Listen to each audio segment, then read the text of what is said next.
Hello everyone, it's Des here.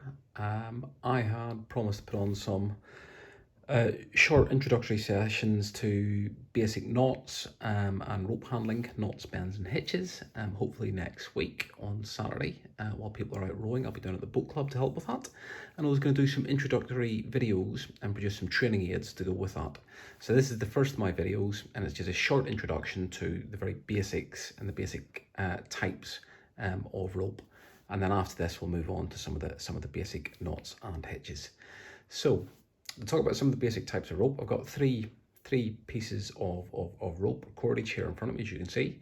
And I'm going to tell you hopefully a little bit about each of them so you can identify them, you can understand some of the basics of their use and some of the advantages and disadvantages from using those ropes. The first one I'm going to talk about is this one here. This is what we call a twisted or lied type of rope. This is the traditional method of making rope, and if you go on any of the old sailing ships, you'll see that. And as you can see by looking at it, all that's really happened is you have three separate strands which have been twisted together on a machine. This is the reason why you have a lot of places in the UK called the rope makers. And when you go to a place called the rope makers, if you ever see a building, normally the buildings are really long because they actually have a machine that runs the entire length of the rope and twists and turns it as it goes to get that bend and twist into the actual fibres itself. A lot of it's now obviously automated. These are quite easy to make and therefore quite cheap. And therefore you'll see a lot of these around the place. You probably see this quite commonly in a blue colour. I happen to have a red colour here, but most commonly you will see it in a blue colour. It's cheap, it's handy, however it does have some disadvantages. You ever tried to handle this type of rope? You twist it round like that, you want to stow it away, you put it down and it just kinks, it makes a mess. It's not easy to put away. You have to sort of work with it quite carefully. It's quite rough in the hands. If you're using it and trying to hold it, you can see it can give you sort of quite bad friction burns. It can be quite hard to get a grip of and hold on to, and you need to take sort of a proper bite on it to really get strength on it. But all round, it's very common, it's very cheap. You'll probably use this quite a lot if you're ever tying something to a trailer, working in a farm, doing anything like that. And most of us have some type of rope like this in the car boot as a tow rope. Next, we then have braided ropes. So this here is an example of a braided rope, and if you look closely, you can see how you've actually got interwoven and interlocked braids that a very clever machine has automatically stitched together.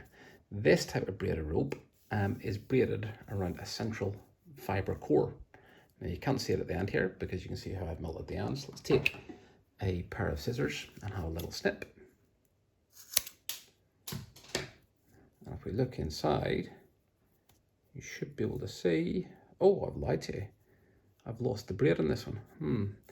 The braid in this is obviously slipped down away. So a lot of the time, inside here in the middle, where I've cut, you'll find there'll be a central core of some other material, some other type of fibre. And what you then get is a sort of composite material, a composite structure. You have the advantage of one type of fibre and its properties on the outside. So it might be soft and easy to handle on the outside, or it might protect from UV radiation. And then inside you get another material which may be stronger or better absorbing shock than the material on the outside. So you get the benefit of both properties in the rope. These are more and more common now as it becomes cheaper to make, but it's still generally slightly more expensive than your traditional twisted rope. And last but not least, another type of braided rope. This is braided cordage. Quite fine braids on it, and you can see the structure that makes there.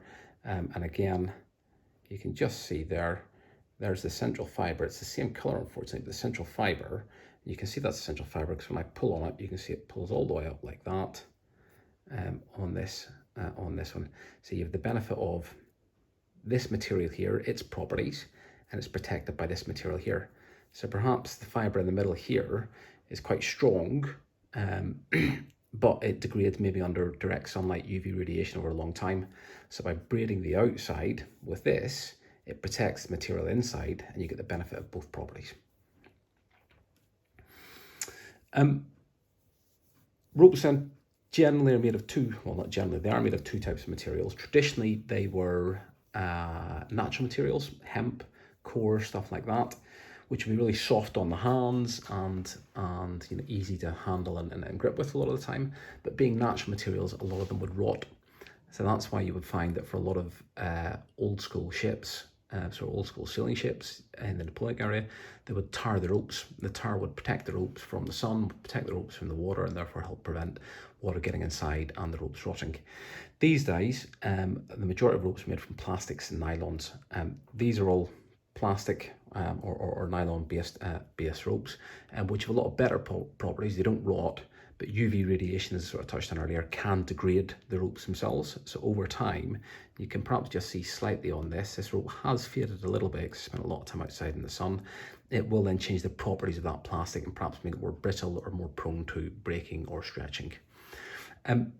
All of these ropes have got different properties you need to think about. Some will stretch more than others. This is quite a strong material, very little stretch in it whatsoever. Whereas this, because of the nature of the way the braid is, and the braids are laid together, you'll get more stretch and more pull in this, and you might be able to just see a little bit of give in that rope. So that might be better at absorbing shock. So you might want to use something like that for towing, or something like this. It might be more waterproof and give you better waterproof and be better than for an anchor rope. Again, you might have a bit of stretch, giving you a little bit of jerk on the anchor as such. The other thing that's quite handy to think about in these, unlike on old school natural ropes, is because it's plastic, it melts. So it used to be, traditionally, you would have a sewn end or a tied end on these ropes, but these days, you can just melt the end. And don't do this at home.